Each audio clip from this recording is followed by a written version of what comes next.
Ինչ վերաբերվում է տեղի ունեցածին, ես ուզում եմ անդրադառնալ պարոն Կոնջորյանի ելույթին, դիրքավորվելու եւ խրամատավորվելու հետ կապված, պարոն Կոնջորյան ոչ մի անակնկալ չկա, որովհետեւ այն ժամանակ, երբ Հայաստան Դաշինքի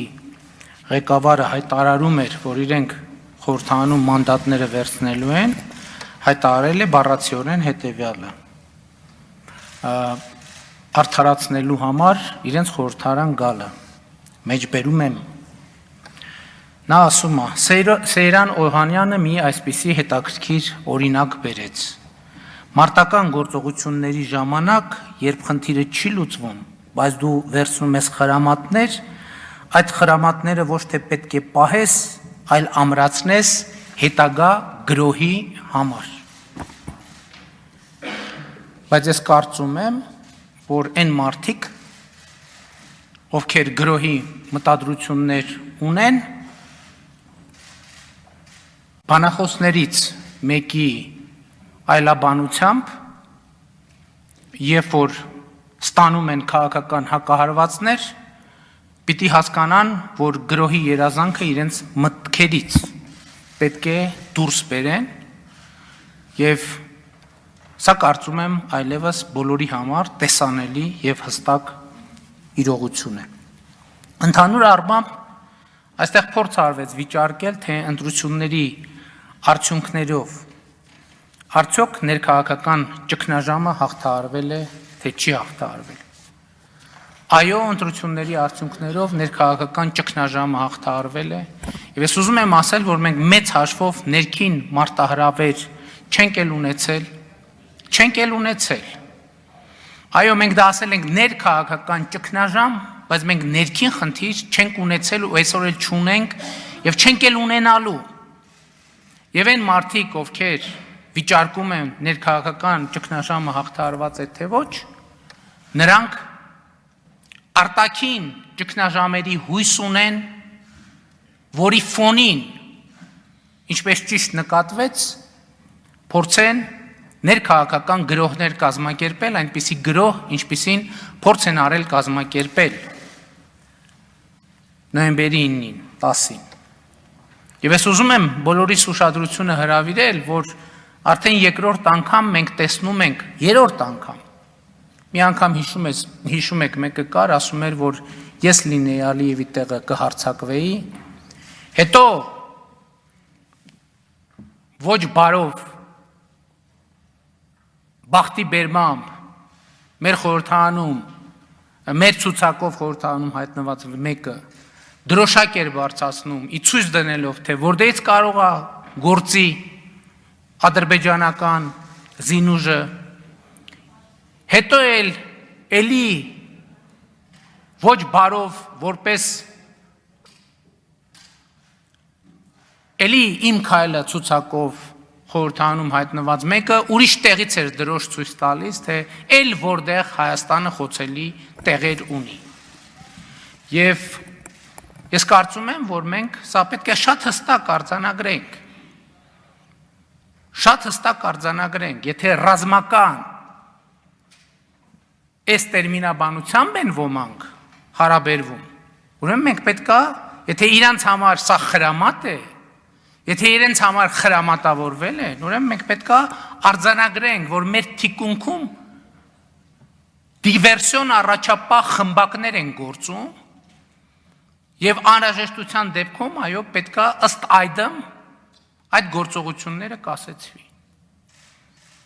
Մեկն էլ եկել է ասում, չգիտենք Սյունիքը կտրված է թե ոչ։ Բա ձեզ ներկայացնում եք որպես Սյունիքի ամենաբան ներկայացուցիչներ, այսինքն դժվար է նիստից գալուց առաջ մի հատ զանգել, իմանալ, տեղեկանալ։ Դե տեսնում եք, որ դուք կապ չունեք, որ մենք ենք Սյունիքի մասին ձեզ տեղեկություն տալու եւ ստանալու բանը, աղբյուրը։ Դուք ինչ կապ ունեք ընդհանրապես Սյունիքի ժողովրդի հետ, որ ուզում եք ներկայանայիք բան, որպես Սյունիքի Դոն Կառլիոնեներ, հիմա մեկը փախել է Անտարկտիդա, Ինչի Անտարկտիդա, որովհետև այնտեղ Ինտերպոլի բան չկա, գրասենյակ չկա։ Մյուսն էլ, որ իրան փորձում էր ներկայացնել որպես բան, նորորյա Մուհամեդ Ալի,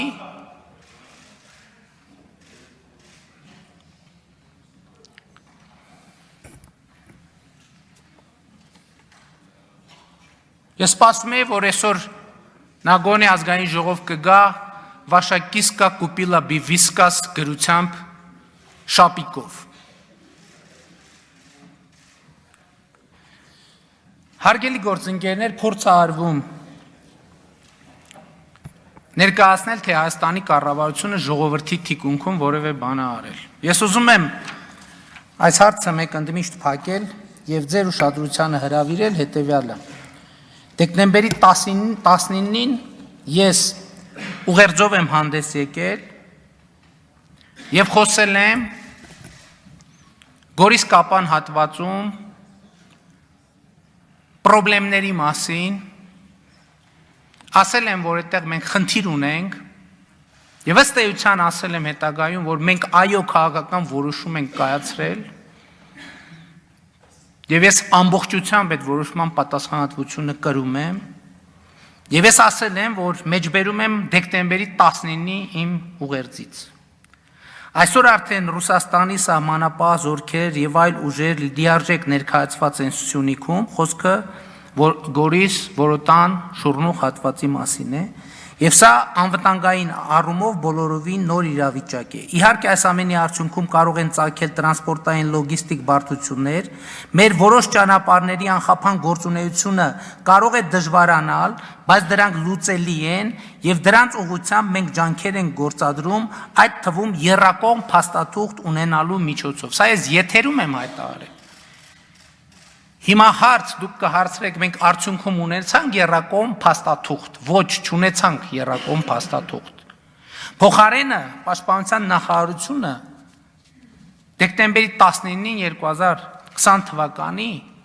հայտարարություն տարածեց, որտեղ ասում է Սյունիքի մարզի Գորիս Կապան ավտոճանապարհի 21 կիլոմետրանոց հատվածը որոշ տեղերում անցնում է վիճարկելի տարածքով։ Համաձայն ձեռք բերված պայմանավորվածության Գորիս Դավիթբեկ ճանապարհային հատվածում երթևեկության անխափան կազմակերպման նկատառումով տեղակայվում են ռուս սահմանապահ ուժեր։ Գորիս Կապան ավտոճանապարհի 21 կիլոմետր երկարությամբ հատվածի անվտանգությունը, որն անցնում է վիճարկելի տարածքով, կապահովի ռուս սահմանապահների միջոցով։ Շփման գծի մի կողմում կտեղակայվեն ՀՀ սահմանապահ զորքեր Հայաստանի կողմից, Ադրբեջանի սահմանապահ զորքեր Ադրբեջանի կողմից։ Նշված ճանապարհահատվածի անվտանգությունն ապահովելու նպատակով ձեռնարկվելու են անհրաժեշտ համալիր միջոցառումներ։ Առաջիկա օրերին կտրվեն հավելյալ պարզաբանումներ։ Այս թեմայի հետ կապված ես հանել եմ։ Այս ամբիոնից փոխվարչապետ Ավինյանն է պատասխանել։ Պաշտպանության նախարարն է մի քանի անգամ հայտարարություն արել, տեղի ունեցածի հանգամանքների վերաբերյալ մենք տվել ենք ամբողջական տեղեկատվություն։ Չենք տվել տեղեկատվություն միայն այն հատվածների մասին, որոնք կարող էին հավելյալ ռիսկեր առաջացնել մեր ազգային անվտանգության հետ, այդ թվում այսօրվա նման իրավիճակից խուսափելու համար։ Նախ ինչա տեղի ունեցել։